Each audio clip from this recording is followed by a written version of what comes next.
In questo periodo abbiamo assistito al rinnovo di molti sindaci a livello nazionale, no? E quindi a loro l'auspicio che questo, per chi non è nuovo, perché per chi non è stato ovviamente rinnovato, ma comunque a tutti nuovi e quelli rinnovati, l'auspicio che possano continuare nella loro attività trovando sempre emozioni e gioie. E segnalare anche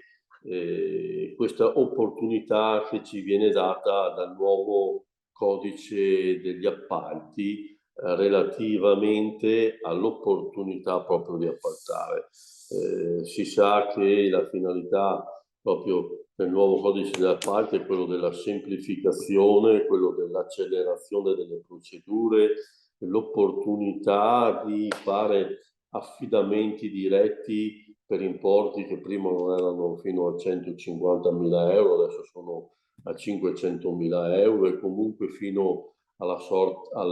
soglia comunitaria, quindi importi importanti, 5 milioni e 2.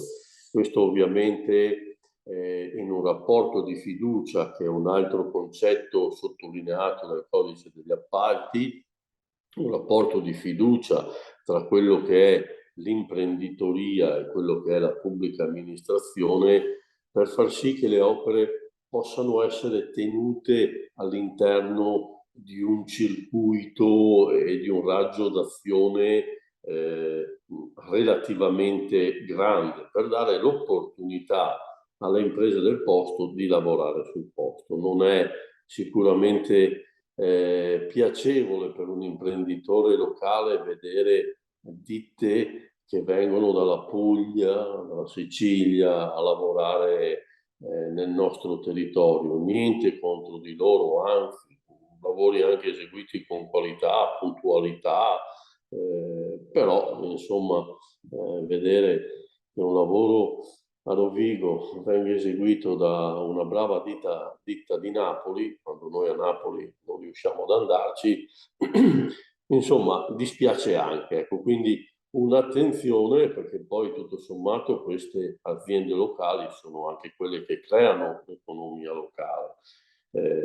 quindi sì, questa attenzione desidererei sottolinearla a favore di tutte queste amministrazioni. C'è poi il grande concetto del nuovo preziario che deve essere preso per mano e diventa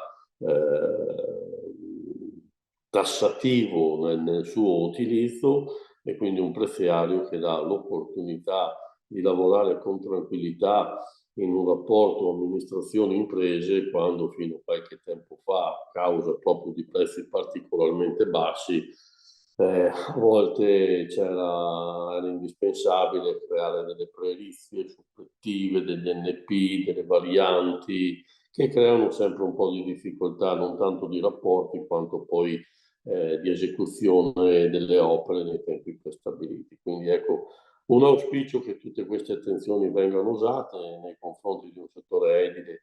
che ha necessità di crescere, che ha la necessità di